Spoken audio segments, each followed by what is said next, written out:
MazzaOnSports here. It's Evan Mazza back at you with you on a Friday. And here we're going to talk NFL picks. We'll make our picks for this week in the NFL season. We'll recap Thursday Night Football from last night, give you guys my insights and thoughts about it, about the insight about Thursday Night Football last night between the Raiders and the Broncos. The Broncos winning the game 10-7.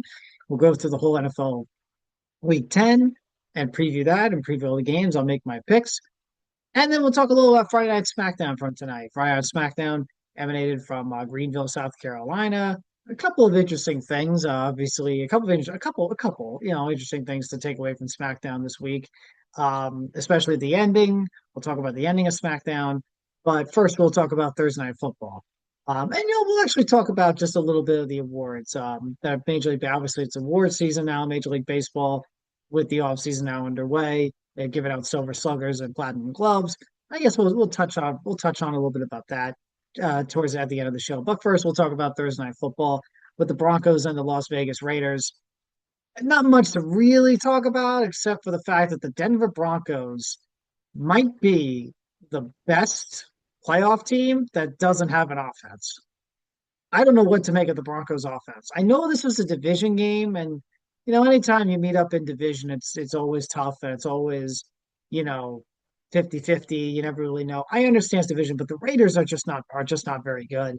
The Raiders are not a good football team. This is not a good team at all. And it's sad because they were a team that were coming with a little bit of moderate expectations. They drafted Ashton Genty. They traded for Geno Smith, which a lot of people praised. And then they hired Pete Carroll, and obviously Pete was a tremendous head coach for the Seattle Seahawks, but it's just not working. This Raider team just isn't very good. They can't run the ball, they can't throw the ball, they can't play much defense at all. Max Crosby, the poor guy, is just stranded there on the island of Las Vegas.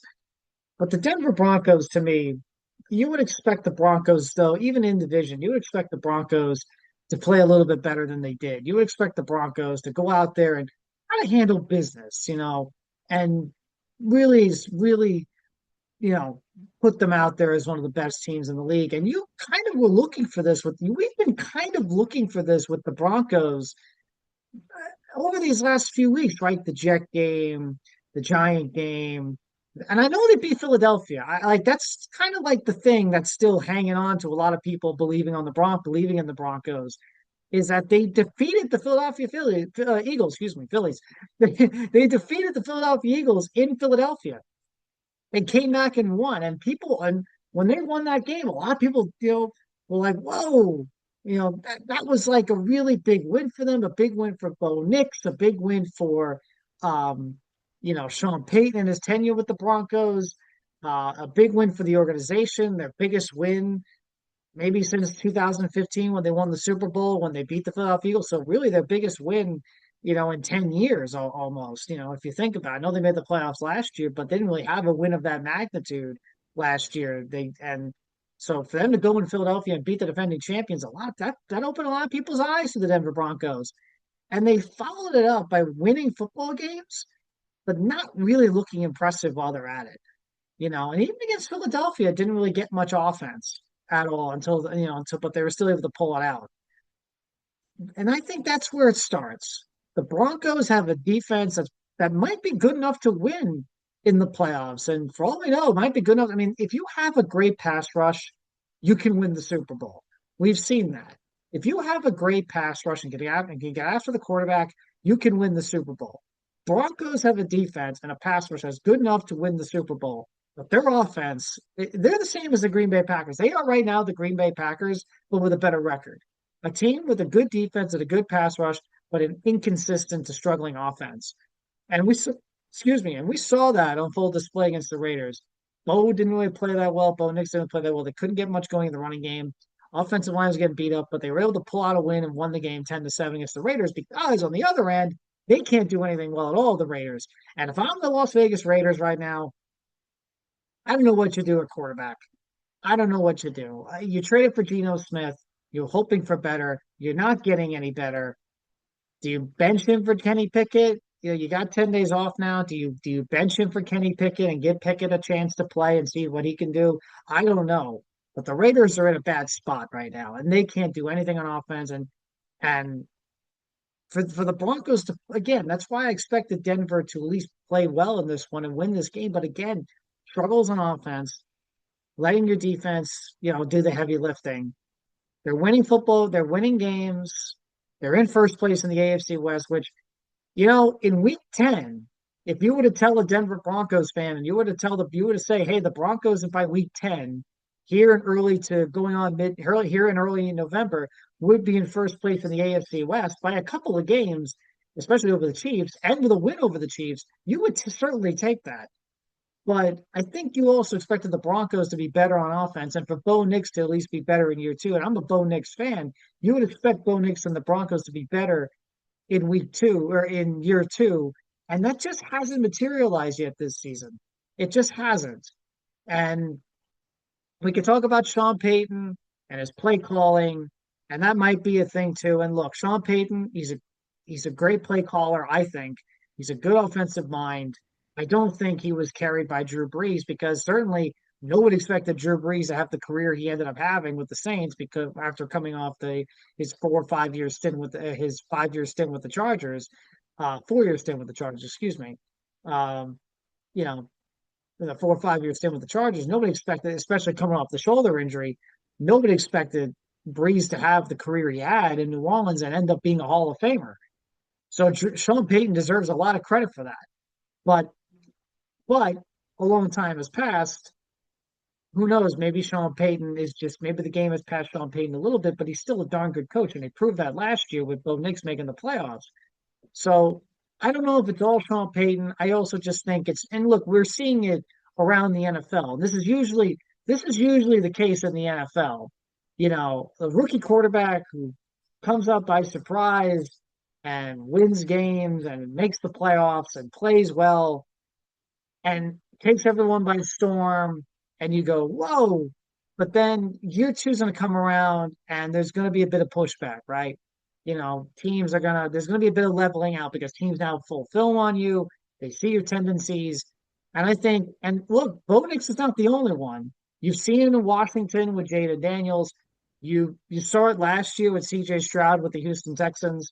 You know, teams teams get that full off season, you know, to look at that rookie quarterback and then understand how to play these guys. Look, that's usually how it goes. There are those rare times where it doesn't, but that's usually how it goes. And I think you're seeing it with Bo Nix, you're seeing it with Jaden Daniels, you know, uh, Drake May, I guess, is really the exception to the rule because Drake May is having a very good year for the Patriots. So I guess he's the exception. He's playing really well right now in New England, but even so, he's part of that, rare instance. Usually you have that evening out. But the good news for the Broncos, as teams are figuring out this offense and playing Bo Nix the way they're playing him, they're still winning games because that defense is really good. You know, and they get after the quarterback. If the Broncos can figure out offense and get a balance and get Bo Nix to play a little better as the second half of the season comes around, the Broncos can be a Super Bowl team because your defense is good enough to get you there, and they're good enough to get after the quarterback, which means everything. Now, when you face Josh Allen, you got to get after him. When you face Patrick Mahomes, I still think the Chiefs make the playoffs. You got to get after him. When you face and again, if they get in, I think the Ravens will find a way to get in. You gotta have to get after Lamar Jackson. You gotta find a way to get after Justin Herbert. He's in your own division, of course. You gotta find a way to get after Drake May. The Patriots are looking like they're on their way to the playoffs as well. So, Aaron Rodgers with the Steelers, Aaron Rodgers with the Steelers, you gotta find a way to get after him. Um, trying to, you know, point stands. You gotta get after the quarterback. And the Broncos get after the quarterback probably better than any team in the NFL in terms of their pass rush. But their offense is what's going to keep them from taking the next step and going from a playoff team to a championship team. So they need to figure that out. They're winning games, and they'll take that because a win is a win in the NFL. But you got to. But this offense is just not sustainable enough for them to go deep right now, despite how good Bo Nix has been in the fourth quarter. So that's Thursday Night Football. Broncos win the game 10-7. I think if you're the Raiders, I make a change at quarterback. You tried Geno Smith for 2.5 or so months. It's not working. You expected a little bit better for him. I know a lot of people expected better from him. But look, he was in a good system in Seattle. He's been a good story. Gino's a good story. He is, and I'm happy for him that he's been able to make a career out of himself and make a decent career, at least. And he had a good run in Seattle. But again, I think he really fits Seattle and that system. He goes to Las Vegas, kind of a team in disarray, new head coach who, has been out of the league for a year. Um, I know Gino's again, technically not really new to Geno Smith, obviously, because he was Gino's head coach, obviously, and when he was in Seattle. So they have that recognition and everything. But again, Pete Carroll was away from the league for a year, and the Raiders are not as functional of a franchise. And this was a new team for Pete Carroll. This was a new team for both Geno Smith and Pete Carroll. This is a new team for the both of them. They may have been together, but this was also a new team for the both of them. This wasn't Seattle anymore. The Seattle Seahawks have been one of the best franchises in the NFL since Mike Holmgren was there. And they had Matt Hasselbeck and Sean Alexander and Lofa Tatupu and Julian Peterson, et cetera, et cetera. They were good before Russell Wilson, before the Legion of Boom, right? Before Pete Carroll. This was a Seahawk friend. So the Seahawks have been one of the best organizations in football, quietly, I may add, this is a team that's been to three Super Bowls in the last 24, in the last 20 years. The Seahawks, they've been to three Super Bowls, in the last 20 years, and they've had playoff success since Mike Holmgren got there. So they go from a real good organization, a probably underrated organization, all things considering, the Seahawks over the last 20 plus years. You know, because they certainly don't get the limelight that say the Ravens do, or the Steelers do, or the Packers do, or the Cowboys do, even though the Cowboys have not been that great in the last 20 years. The Patriots, of course, the 49ers, the Chiefs, of course, now. They don't get as much of the limelight as those teams, but the Seahawks have been really good for over 20 years since the Holmgren, Matt Hasselbeck, Sean Alexander days. Um, so they go from that organization to a team like the Raiders that have just been in complete dysfunction ever since they made the Super Bowl, ever since their Super Bowl season in 2002. From 2003 to now, the Raiders have been one of the worst franchises in the NFL. So you go from a different organization, from a successful organization that's been good and stable, to an organization that's been a mess and hasn't won a playoff game since they won the AFC Championship in 2002 against the Titans. Um, you go to that organization, it's different, and it's just not working out for the both of them now. I don't know if Pete Carroll is going to be there. He's definitely not going to be there for the long haul. Obviously, he's old. But Geno Smith, I think if you're the Raiders, you have to make a change of quarterback. And if you're the Raiders, and if you're the Raiders, I don't know what Pete Carroll is. I don't know if Pete Carroll is the guy going forward for the future. And I don't know if their offense is exactly where it needs to be right now with Geno Smith at quarterback. So we'll go around the NFL Week 10 picks. Obviously, there's a couple of interesting games for this week. Certainly more than last week. Last week was kind of a other than Chiefs Bills, it was kind of a wash of a week in terms of interesting games. But this week got some interesting ones. The Falcons. We'll start with the Giants and the Bears. I'm going to pick the Bears here. Look, the Giants have no receivers right now, no running back right now for Jackson Dart. Um, they're just trying to go they're just trying to go as it is. They're trying to just play out their season right now at this point. I assume Brian Dable is not going to be back now. You do kind of feel for him because there was that little open spot for Brian Dable, I think, when they showed that early success and they had that lead against the Broncos in the fourth quarter, and then they blew that lead, and it's been a bit downhill for them ever since. No Malik Neighbors, no Scattaboo. So like the season right now is just about the development of Jackson Dart, how he progresses through the season. I think he could. It'll be interesting to see how he does because I don't think the Bears' defense is as bad as they showed the past 2 weeks against Tyler Huntley and Joe Flacco.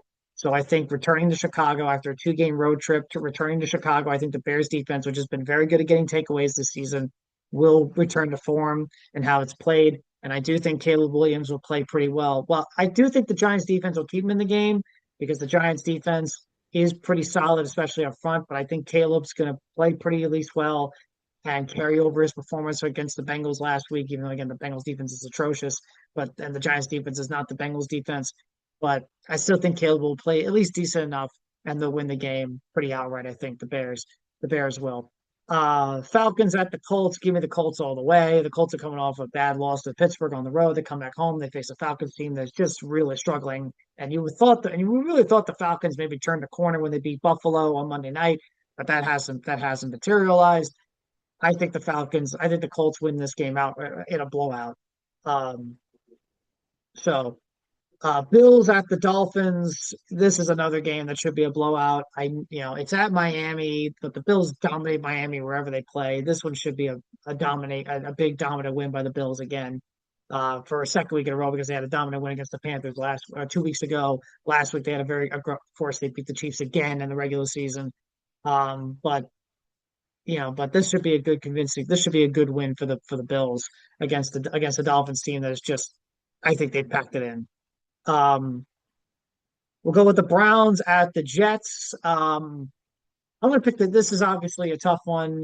These are two teams that are just obviously not going anywhere. But I think I actually am going to pick the Jets in this game. The, and I know the Jets obviously just coming off the two trades of Sauce and Quinn. But I just think returning the Jets are coming back home. They're off a bye.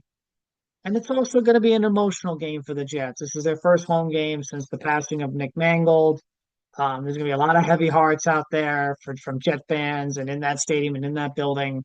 So I think the Jets are going to go out there off a bye and play with heavy hearts and try to get another win. I think their offense, it's going to be tough with their offenses. This isn't the Bengals defense. This is a good Browns defense. But I think the Jets offense will do enough against the Browns defense in terms of running the football and Fields. Aaron Glenn. Okay, my friend, I like you. Okay, Aaron, I love you, buddy. I love you, Aaron Glenn. I think you are, and I think you're the head coach for the Jets going forward in the future. I believe in Aaron Glenn as the coach of the future for the Jets. But you got to stop with this whole thing with the quarterback position. He went out today in his presser and he's like, "Well, we still haven't made up our minds who the quarterback is. You'll find out on Sunday." Stop. We all know it's Justin Fields. You don't see what Justin Fields, you don't have the game that he had on Sunday against I know he wasn't technically scheduled to start. That was Tyrod Taylor. But you know what? Tyrod Taylor got hurt. Fields went out there. The Jets don't have a stable guy at quarterback right now. It's kind of, up in the limbo right now of who the quarterback is, right? For the Jets. Of course it's the Jets, right?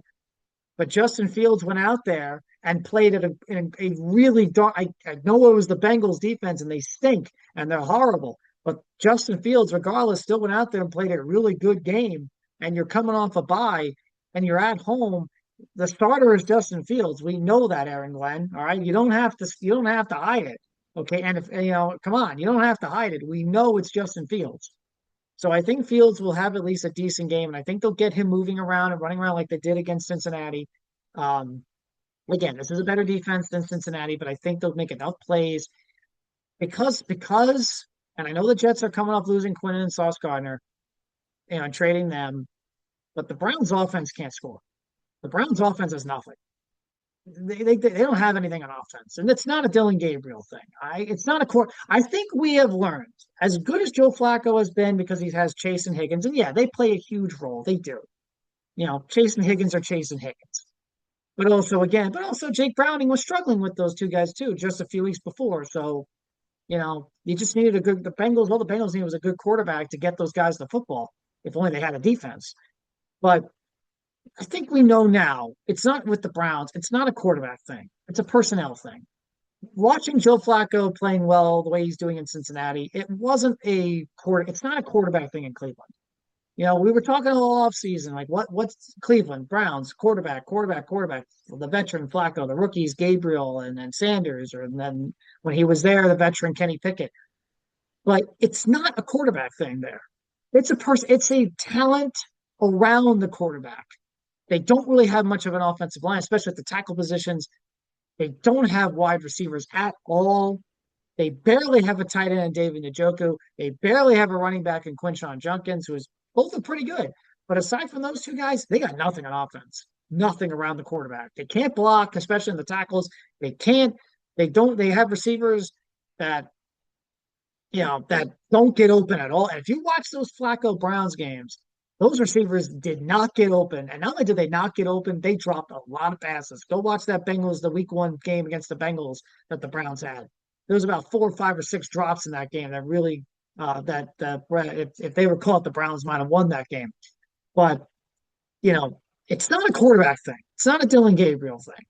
Because I know everyone's rushing to bench Dylan Gabriel and say he sucks and everything like that, but it's not a. I don't think the Browns would be improved with Shedeur Sanders. I don't, because it's not a quarterback thing there.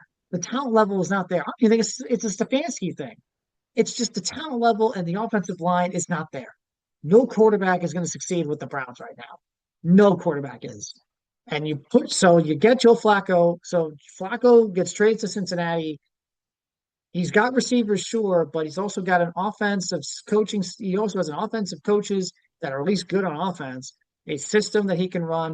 He's got some talent around him that he can throw the ball and get to because he's a veteran quarterback that can just throw the ball and get those guys to those playmakers, right? And it's a good offensive system. The Bengals have a good offense and a good offensive system. They just don't have a defense. Browns, they're the opposite. They have a great defense, a pretty darn good defense, but they don't have an offense. So I don't think it's a quarterback thing. You know, I don't think it's a quarterback thing with the Browns. I just think they don't have anybody around the quarterback. It could be Gabriel, it could be Shedeur. It doesn't matter. So, but I think the Jets will win this game.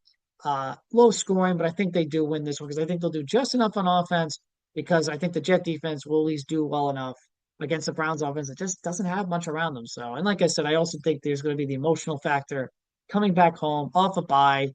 And Nick Mangold's going to be on their hearts. It's their first game since it's their first home game since. So I'm going to pick the Jets in this one. Um, Next game, Patriots at Buccaneer. You know what? Let's do one more. Let's do one more game that Saints at the Panthers. Give me the Panthers all the way. I like what the Panthers are doing. Panthers are playing good football. I like the Panthers. I like their path forward, what they're going right now. I don't think they're gonna make the playoffs or anything this year, but they definitely have a good future right now. Bryce Young has turned his career around, so I'll pick the Panthers here in this one. Jacksonville at Houston. That's a game I'm very 50-50 on. I don't know. I don't know about this one. This one's very 50-50 to me. I have no idea. I'm picking the Jaguars because I think they're slightly better than Houston, but it wouldn't surprise me if Houston won this one. It wouldn't surprise me, but I'll pick Jacksonville because I think they're slightly better. But this one's a tough one to pick. I have no idea, but I'll pick the Jaguars. Um, it's a tough one, but I'll pick the Jaguars. Ravens at the Vikings. Um, I think the Ravens win this game in the second half. I think the Vikings defense and Brian Flores will keep the Vikings in this game. They're coming off a big win in Detroit. So it's a home game. If this was at Baltimore, I think I would have picked the Ravens outright. But it's in Minnesota. They're off a big win on the road against Detroit. However, the Ravens have to win. And the Ravens on paper are more talented than the Vikings are. And the Ravens have to win. They have to. They can't lose. They have to win. So they beat Chicago with Tyler Huntley. They won last week against Miami and Lamar Jackson's return. So now you got to win 3 in a row. And after that, you got to get to 500. But first, you have to win 3 in a row. So you have to get to 4-5 before you can get to 5-5. You know, so they have to win this game. They have to. They're healthy, as we've seen from the injury report this week. The Ravens have no injuries to report, at least we think. We saw that whole thing 2 weeks ago with Lamar and the injury report there. So, but as far as I know, the Ravens have no injuries to report this time. Um, so, but they're healthy coming in. They have to win. I think the Vikings defense will keep it close, but I think in the second half the Ravens will win because I think because Derrick Henry and Lamar and that balance on offense, they're in a rhythm with Lamar back at quarterback. The defense, I think, will force JJ McCarthy, who is technically to me still a rookie. I know it's technically his second year, but technically he's still a rookie. And you have a rookie quarterback facing the Ravens and John Harbaugh. I just don't see the Ravens losing, essentially a rookie quarterback facing John Harbaugh and the Ravens. I don't think the Ravens lose this game. I think they will win this one. I think the Vikings defense will keep them in it, but the Ravens will win this one in the second half. And again, they got to win. So, and after that, so this is game two. Now, this is to me, I know this is weird because I know this is a little bit weird because they are on the road next week in Cleveland, but this is the toughest of the three. The Ravens are on a three-game road trip right now, and this is the toughest one of the three. At Minnesota against a tough Vikings team. Um, before again, I know it's division, but they should beat Cleveland next week. This is the toughest one of the three. So this one might be a one where they have to grind this one out a bit. This won't be a cakewalk like Miami was last week. Um, they'll have to grind this one out, especially on the ground, running the game, running the football. So, but I think they will win this one in the second half, and I think they'll win. I think they will win in the second half, but I think Minnesota gives them a game. But I'll pick the Ravens in this one. And again, I'll pick the Ravens because again, they have to win. They have to. Um, Up next on the docket, Cardinals at the Seahawks. Give me the Seahawks all the way. I know the Cardinals are coming off a pretty nice win against the Cowboys. Jacoby Brissett had a good performance. Brissett's now the quarterback going forward with Kyler Murray now on the injured reserve, and who knows, maybe Brissett's the quarterback for the rest of the season. Um, but give me the Seahawks here. The Seahawks are they're just on a roll. They're playing great. They have a top five offense, top five defense. Even though I'm a little, even though I'm not totally sold on that secondary with the Seahawks, but they get after the quarterback in the front. Darnold's playing as good as any quarterback in the league, not named Baker Mayfield or Lamar or Allen or whoever, but Darnold's playing fantastic right now. But this to me should be a win for the Seahawks. It's at Seattle, even though Seattle's been a little iffy at home lately in the last couple of years, but it's still a home game for them. They should win this one. You gotta like what Seattle's doing, and I think they'll cause some havoc on Jacoby Brissett. They'll force a couple of turnovers. Darnold will do what he's been doing. He'll continue his hot streak right now and how well he's been playing. So, but I'm picking the Seahawks here, pretty outright. Uh, Rams at the 49ers. This is a tough one. The last three of the next four games. Hey, we'll get to the one that I think is not as tough. Lions at Commanders, 425. I think the Lions win this one outright. Lions coming off a bad loss at Detroit, at home to the Vikings. They come back, play a Commanders team that's banged up. No Jaden Daniels again. Marcus Mariota is playing. I think the Lions win this one in a bounce back, a good bounce back win for the Lions. So now we'll get to the next three games, which are definitely very interesting. Rams at the 49ers. The 49ers always play the Rams tough. It's at San Francisco. I believe the 49ers beat the Rams earlier this season.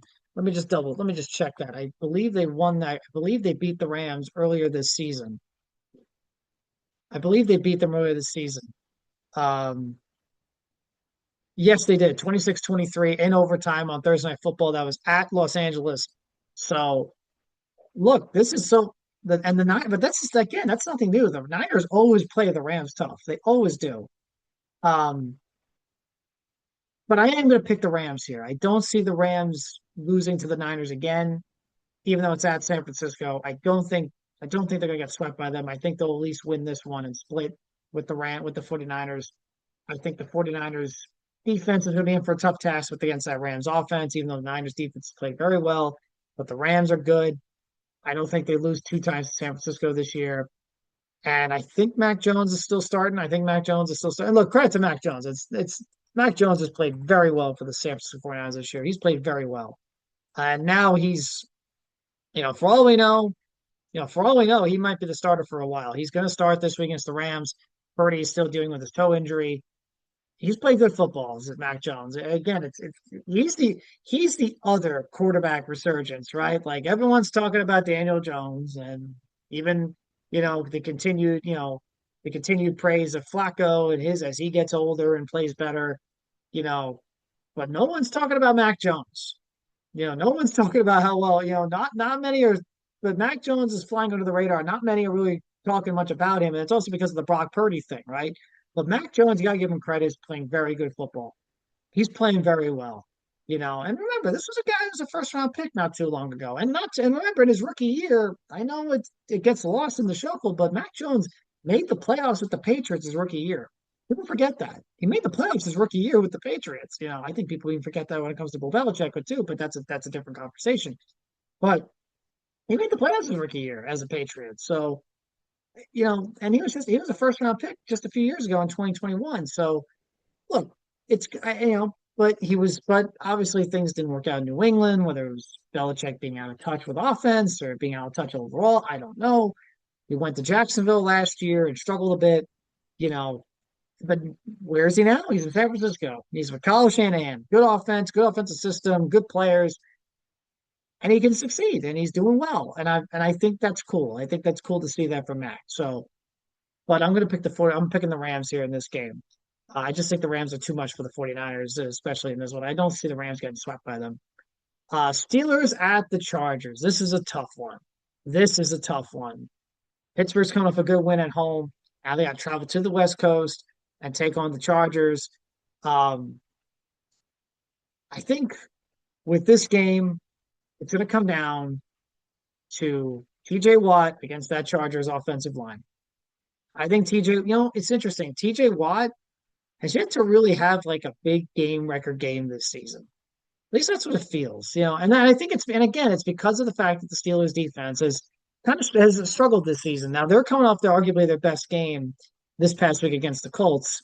Um, but TJ Watt, you know, has had a quiet season. TJ Watt hasn't been that game wrecker, that game breaker, that playmaker, one of the best pass rushers and defensive players in football that we've grown accustomed to. He only has 5 sacks this season. I mean, Miles Garrett got 5 sacks on last Sunday alone or 2 weeks ago alone against the Patriots. He got 5 sacks just in one game, Miles Garrett. But why TJ has kind of had a quiet season this year, and it's interesting because he got paid. So if you're the Steelers, you expected a little bit better from him, obviously, considering you just paid him. But but again, you didn't think he would have 5 sacks after 2 months into the season. And the Steelers defense really needs him to get going because that defense rides on him. The way he goes, they go. If he's playing well, that defense is playing well. Joe Alt is out for the season now with the Chargers. I think TJ Watt's going to be in for a big game on Sunday. The Chargers have a ton of offensive line questions.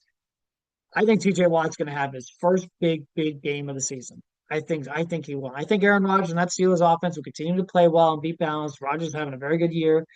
That's actually it's another one, right? Another quarterback that's having now Rodgers played well in the second half of the season last year, but it went unnoticed because the Jets obviously were out of it by then. So it got unnoticed, that he played well down the stretch of the season. But now this year, 41 years old, full year out of the torn Achilles, people thought he was done, right? Coming into this, they didn't know what to get from what they didn't know what to think with him coming into the season with the Steelers. But he's played really well. So he's another one that's, grabbed a lot of people's attention of going, oh wow, he's playing really well, just like Mac or Flacco or Daniel Jones. But so he's another one.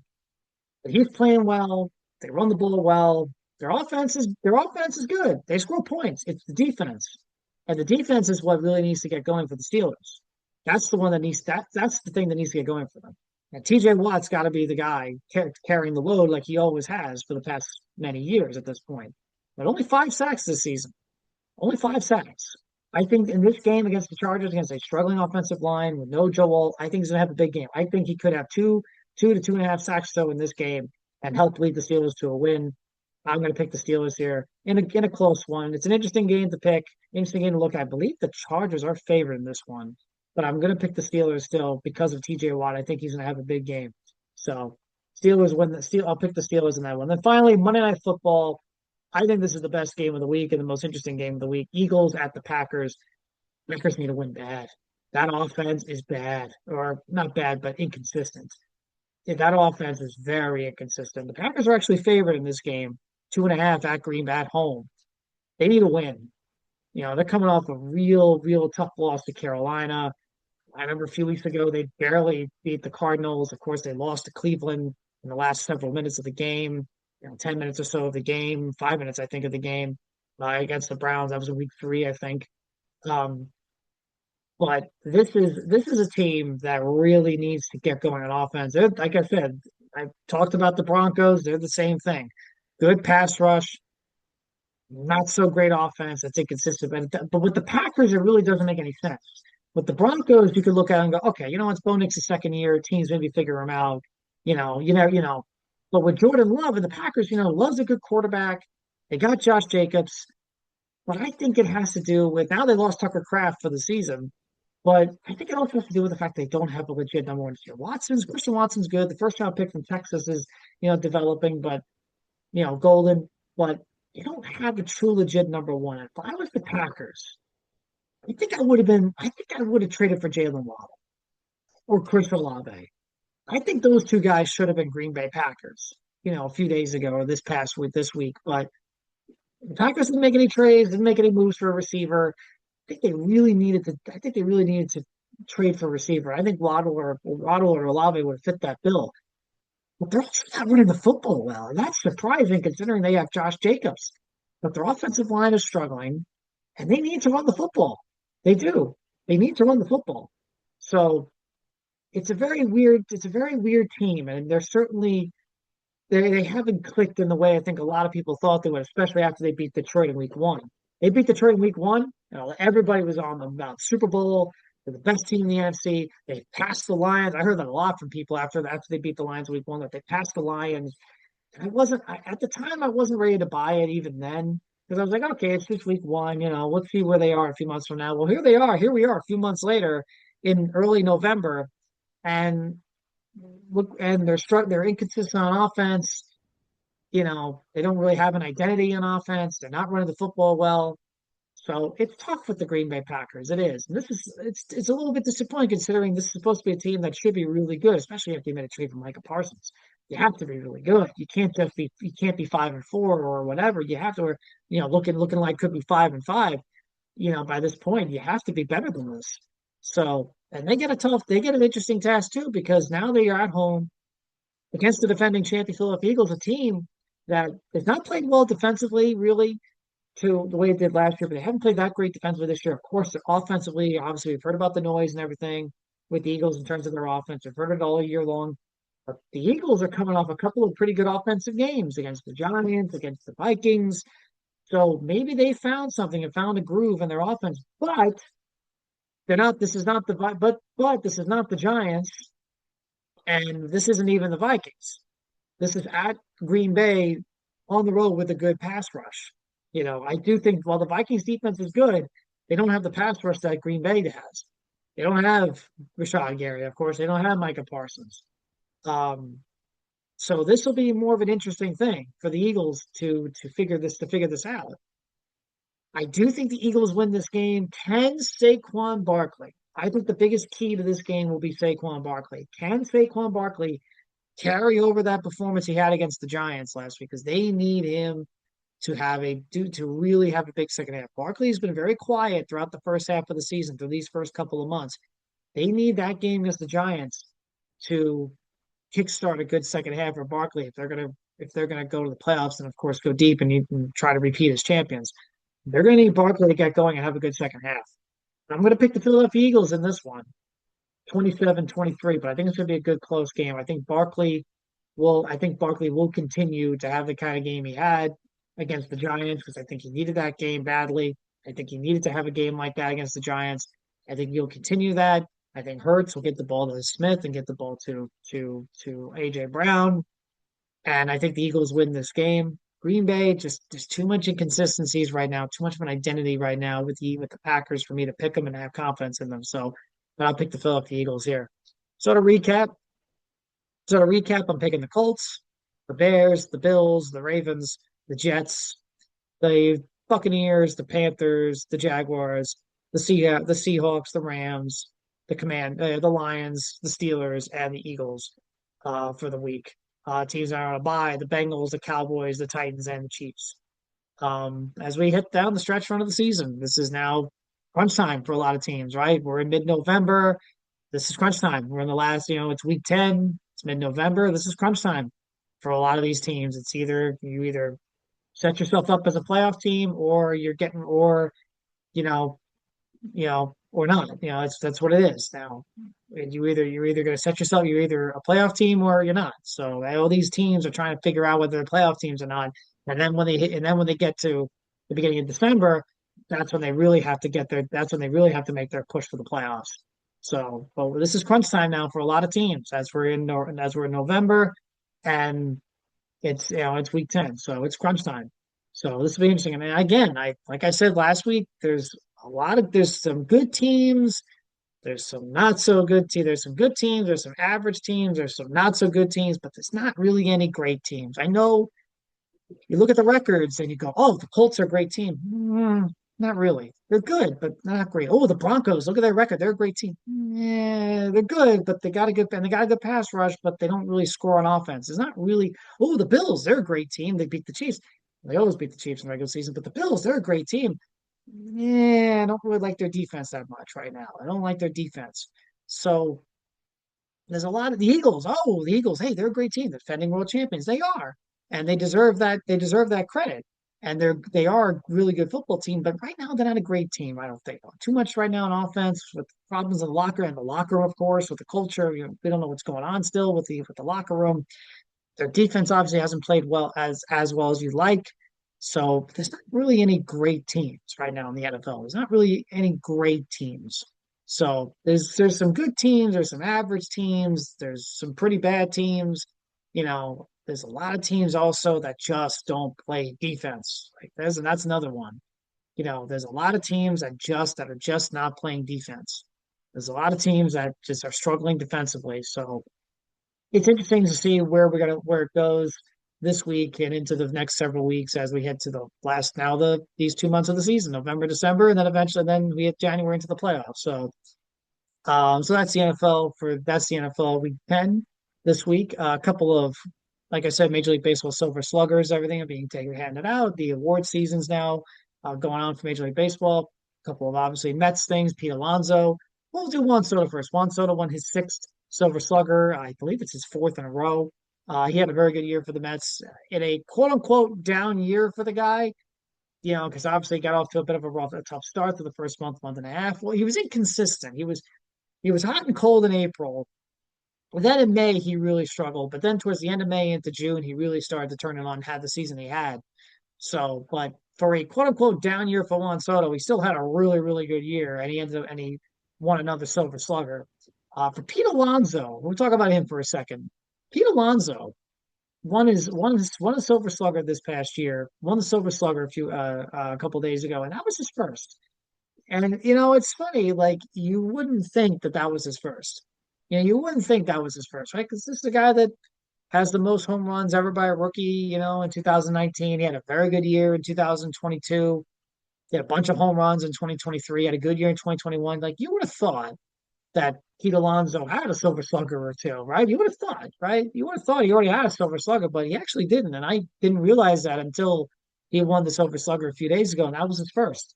And he had a very good year. He was the most consistent hitter on the Mets all season long. He really was, and he was the best runner in the scoring position all season long. And he was great with extra base hits. His batting average is the best it's ever been. In his career, he had the career best batting average.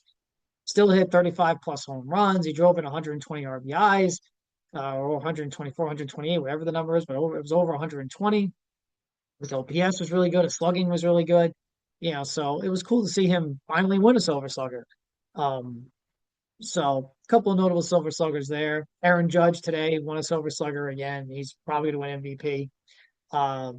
So a couple of Silver Sluggers things about regarding the Mets. Like I said, a little surprised. Pete Alonso, that was his first one. That was his first Silver Slugger. Uh, Friday Night Smackdown was tonight. Uh, Interesting show. Not, I wouldn't say it was a great show, but it started off interesting. And I actually, it's funny. I actually thought the ending that we got on the show was actually going to lead to a tag match, like yeah, on the show, if not to next week. I was like, oh, okay, we're gonna see we're gonna see these four team up, and that'll be the real main event. We'll get a tag team because you'd see that a lot in wrestling, right? The main event is a singles match with them, two other guys interfere, and then it turns into a tag match main event, right? I actually thought we were gonna get that, but but we didn't. But start off the show with Cody Rhodes and Alistair, and ooh, we shouldn't spoil it, but Cody Rhodes came out, cut a promo, said he was done with Drew McIntyre and whatever. But then Aleister Black came out, which if you love your wrestling and you love AEW Dynamite, there was some AEW Dynamite lore right there with Aleister Black and Cody Rhodes meeting once again. This was 2021, right? Yeah, 20. I think this is 2021. Yeah, 2021, or so AEW, right? 2021 AEW Dynamite. Malachi Black at the time, Malachi and Cody Rhodes. The only thing that was missing was Arn Anderson, but it was Aleister Black came out and Cody Rhodes. They confronted each other. Zelina was with him, and didn't really say anything. They kind of just I think Aleister said one word to him. I think Al said a few words to him. Zelina actually said a few words to him and slapped Cody. And Nick Aldis came out, and that was the main event for the show. Cody versus Aleister Black. In the main event, Cody and Aleister Black wrestled a decent match that had a no contest.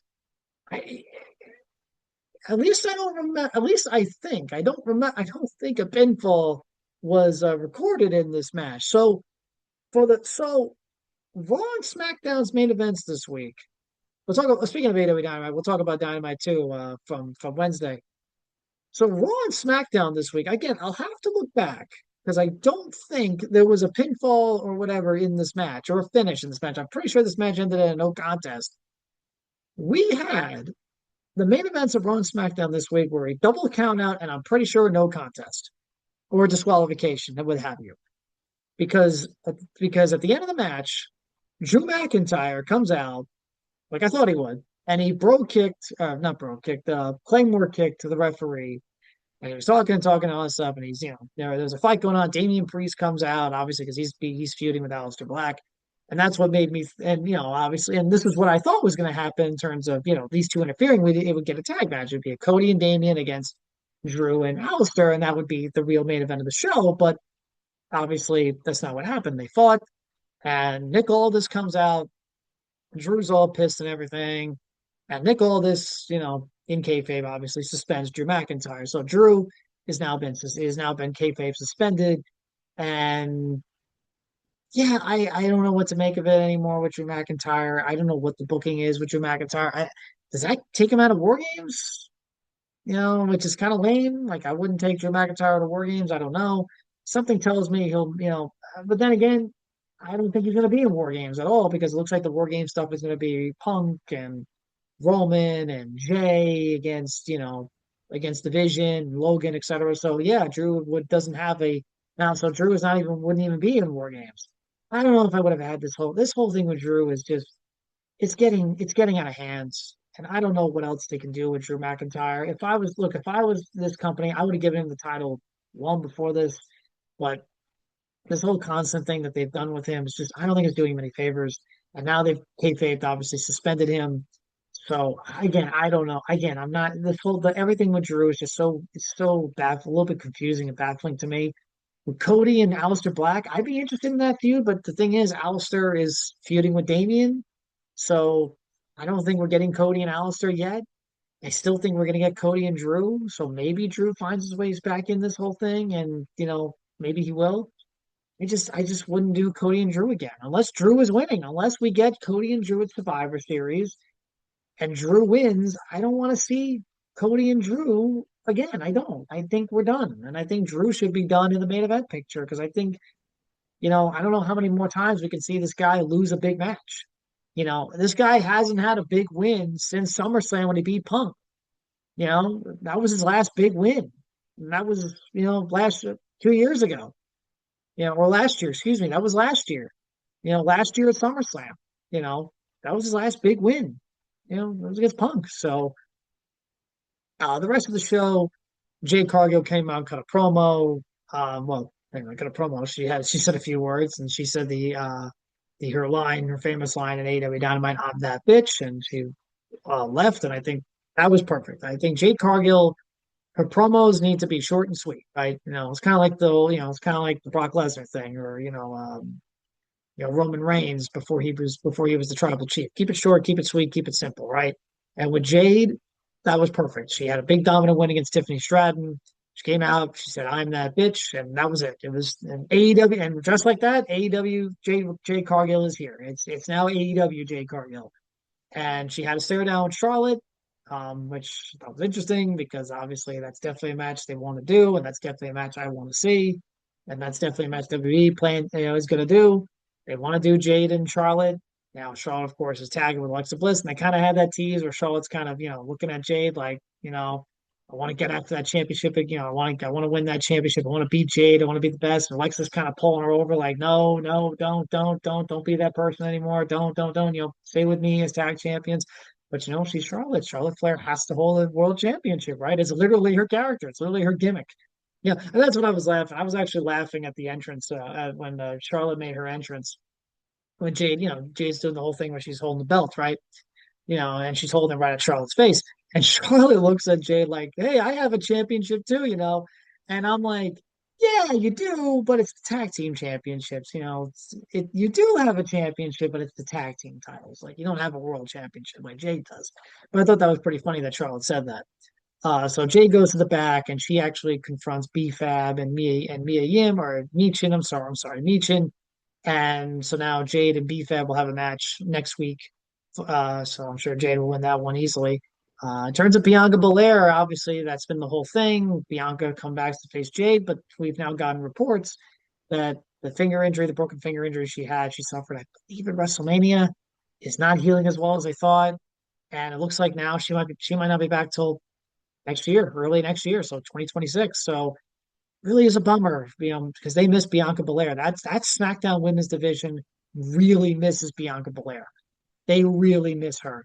That division, again, it shows you the importance of how valuable and how good Bianca Belair is. Like SmackDown really needs her, and they really miss her. SmackDown could use a lot of talent, both in the mid card and the U.S. title picture, and the main event pick. It's really SmackDown. This is a whole different conversation, but SmackDown really needs some influx of talents, and you are starting to see it, right? Ilya Dragunov, Lash Legend, Ethan Page did make an appearance today on the show. We'll get to that match, but SmackDown really needs an influx of talent from the mid card to new main eventers for Cody Rhodes to face for the championship, and of course in the women's division, both in the main events and the mid card. They really need some influx of talent. Or not just from NXT, but geez, but my goodness, get some guys from Raw over there. I mean, get some guys from Raw over there for my goodness. But wasn't the draft supposed to be? Weren't they supposed to do a draft? Right? I thought they were going to do a draft. Then they say it was a draft in like May and October. Well, it's November now. But so Jade's going to face BFAB next week. I assume Jade's going to win that one pretty convincingly. I like BFAB, but Jade's going to win that one pretty convincingly, I think. Maybe. I don't know. Maybe BFAB does the whole new, they do the whole, BFAB has a fake win kind of thing, whatever. It's like she's going to win, but she doesn't. But Jade should win that one. In the match, Charlotte faced Nia Jax. That match ended in Nia winning, but as I said, Lash Legend made her debut on the main roster. She attacked Alexa Bliss, which made helped Nia Jax win the match against Charlotte. So now Nia Jackson and Lash Legend, who were just feuding a few months ago on NXT television, are now a tag team. So at least they paired up together. And yeah, Charlotte and Alexa Bliss do. And again, it adds up to the whole thing of SmackDown needs an influx of talent. And they need an influx of talent in terms of the SmackDown part of the women's division, because the Raw women's division has all the tag teams, right? Bayley and Lyra, the Kabuki Warriors, Raquel and Roxanne. They have all the tag teams. SmackDown, who do they have? They have nobody. So they need some people. So okay, let's do Lash and Nia. All right. So it looks like So it looks like Lash and Naya are going to be a tag team now, and I assume they're going to face off. And well, actually, it adds up to the whole War Games thing because there was that report a couple weeks ago about War Games for the women's side. It was, I believe, Charlotte, Alexa, Io, um, AJ Lee, I think was a part of it too. Um, and it was supposed to be against Naya, Lash, the Kabuki Warriors. So I'm missing a name. I'm missing a couple of names. I'm missing a name on one side and the other side, but still, that looks like it's going to be the War Games match for the women's side. And also, like I said, it gives Charlotte and Alexa another opponent for the tag team division. So I'm okay with them being tag team partners, but it's still kind of funny considering they were feuding with each other like a few months ago on NXT television. But then again, this is the main roster now. So, but those two are now attacked. Those two are now a team. Charlotte and Alexa Bliss face against Net Lash and Nia. And speaking of Ethan Page, so Ethan Page, I mentioned, was on SmackDown tonight. He was for attending to watch Chelsea Green versus Julia for the United States Championship. And to the surprise, I think of some, but probably not to the surprise of many, Chelsea Green won the United States Championship back from Julia. And it's interesting because Julia had just passed Chelsea for the most days holding that championship. And on that day, or at least a few days after she passed her, she now drops it back to Chelsea Green. And look, I like Julia a lot. She's very good, and she deserved a whole lot better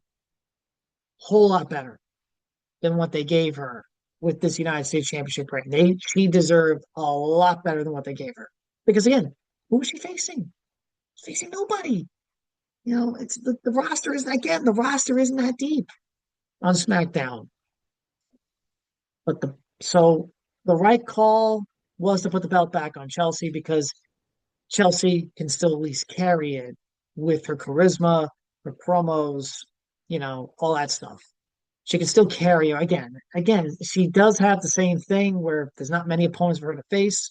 And maybe Julia wins it back pretty shortly. Who knows? But I do think Chelsea is going to hold that belt for at least a little while. I don't know if she's going to hold it for as long as they did the last time, but she's certainly going to hold it for a little bit, at least for a little while. Um, you know, and I think and again, I think, you know, she, even with the talent level not being there for the United States Championship, she can still at least carry it and present it because she's very good charismatic wise. She's very good promo wise. She's a very good presenter. She's so good at what she does, Chelsea Green.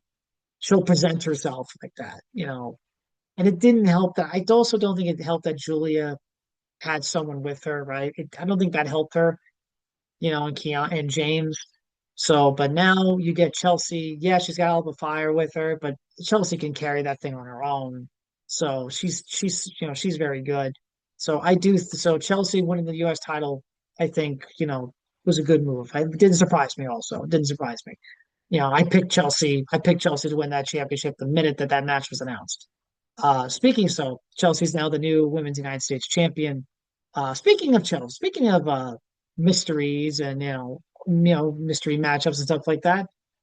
So Nick Aldis, obviously the John Cena tournament stuff is going on. It's going to kick off on Monday in Boston. And so the SmackDown team, so the SmackDown side of the first round was started to be announced, and it was the Miz versus Jey Uso. I'm sure and with that match announcement was the groaning of a lot of people in the IWC, a match between the Miz and Jey Uso, and LA Knight versus a mystery opponent.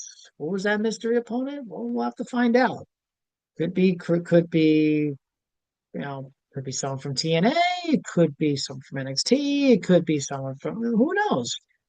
My first guess was Chris Jericho. My first guess was Chris Jericho because it's like, Jericho has a history with John Cena. He does have a history with him. So, and I'm sure, you know, I feel like this is Gunther's tournament though. Like not to say Jericho is gonna win would win this tournament. And that's probably why it's not him, because if it was Jericho, you would think he would win. But it seems like this tournament, all road is gonna be leading to Gunther. So maybe it's Gunther. Maybe Gunther's coming back. So maybe this will be Gunther's first big match. So who knows to see who the opponent is? Maybe it's Omos, maybe it's Javon Evans. Who knows? Maybe it's Joe Hendry. Who knows? All I know is this: if it's a big name return, if it's a big name guy, LA Knight ain't winning, and it kind of stings because boy, how many times LA Knight gonna lose? I know he's over no matter what, and I know that he can go out there and cut a promo and just get the fans on his side, and he's so good at that. But it'd be really nice to see him win. LA Knight needs to win some matches, and it's why I was pulling for either him or AJ Styles to be CM Punk's first opponent instead of Logan Paul for the World Heavyweight Championship. But and now he's going to face a mystery opponent, and depends on who it is. If it's somebody like a Joe Hendry or a Javon Evans, then I think he wins LA Knight. But if it's someone big, like Gunther or even a Chris Jericho, he's not winning. And I think it's like, oh, and again, he's not winning the tournament, but it'd be nice to see him get a win. Like I said, LA Knight needs to start winning some matches. He needs to start winning. So so that's the tournament matches on that end, on the Nick Aldis end, and the matches we have with Adam Pearce and their end. I think one of them is Damian Priest versus Rusev, which I think will be a really good match. That match should be a lot of fun. But I mean, this tournament thing's interesting. I like the idea of the tournament to see who faces John Cena in his final match, which will be in Washington, D.C. So in tonight's main event. It's a big deal. So I think it'll be Gunther. Gunther's my pick to win that tournament because that's been the plan. That's what seems like to be the plan. It seems like that's been the whole thing. It will be Gunther against Cena, and Gunther's going to beat Cena. So he beats Goldberg, and then he beats Cena. So now we'll build him up for whatever next reign will become for him. I mean, the only thing Gunther hasn't won yet, aside from the Royal Rumble, is the WWE Championship. So maybe he's with Seth Rollins' injury. I don't know if he's gonna be back for WrestleMania, and that throws some that you don't. So I thought the original thing was Seth and Sami Zayn, but now it's Seth Hurd. Who knows? So maybe it's Punk and Gunther in a rematch, and Gunther gets his belt back. Maybe it's Gunther and Cody, and Punk faces somebody else or whoever holding the world title. I don't know. So maybe Gunther does face Cody. Maybe Gunther faces Punk in a rematch. I don't know at WrestleMania, but because, obviously if he beats John Cena, that needs to be a big catapult into something. But then again, he's Gunther. But that needs to be a big catapult into something, a bigger match, right? A big match to catapult at it because he's the guy that retired John Cena, right? But but that's the tournament stuff right now on the SmackDown side, on the Nick Aldis side of things. Um, trying to think. Oh, Ray Phoenix faced Ray's faced Toa Tonga. Toa Tonga won. Um, Nothing really much to. I'm a little surprised actually. I definitely. Ray Phoenix is someone again. I expect again. I think with Ray Phoenix, Penta's a star. Again, we're talking about Penta and Ray Phoenix here. Penta's a star. Penta's doing really well on Raw. He's a star. Phoenix, I think they need to start, heating up Phoenix a bit. They need to start heating up Ray Phoenix. They really do. He's a guy that should be in that United States Championship picture with with Ilya Dragunov. He should be right there with those guys. But instead he's feuding with them. Instead he's feuding with Solo Sikoa and his group. It's like, come on. It's like, So but they need to do better with Ray Phoenix. He's incredibly talented. And you know what? It is going to lead to those two teaming up again, Penta and Phoenix. But Penta's doing really well on his own, so it might be a bit before we see that. So Phoenix, they need to start booking Phoenix up as a big deal because the dude's really, really, really, really, really good. So if you watch AEW and you watch his matches, the dude is really, really, really good. So, and him losing here in this match, I don't know. But they need to heat him. So they need to get him going. After the Charlotte Alexa Bliss match, you had the Kabuki Warriors. The Kabuki Warriors made a cameo appearance, and Asuka did her miss thing on Charlotte and Alexa Bliss. Yeah, the Kabuki Warriors made a cameo appearance in the show.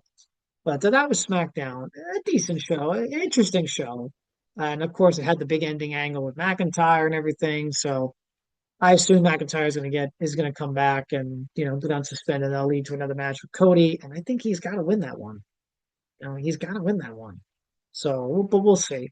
But that's SmackDown that was SmackDown for Friday. AEW Dynamite. I thought that was a solid show. Again, you had that was a solid show. Um, so I think I know we talked a little bit about it we talked a little bit about it uh, on yesterday, but again, a decent show. Like the main event was a little interesting to me. The main event was Samoa Joe beating Hook again. So that was the main and the six-man tag. So talked a little bit about Dynamite.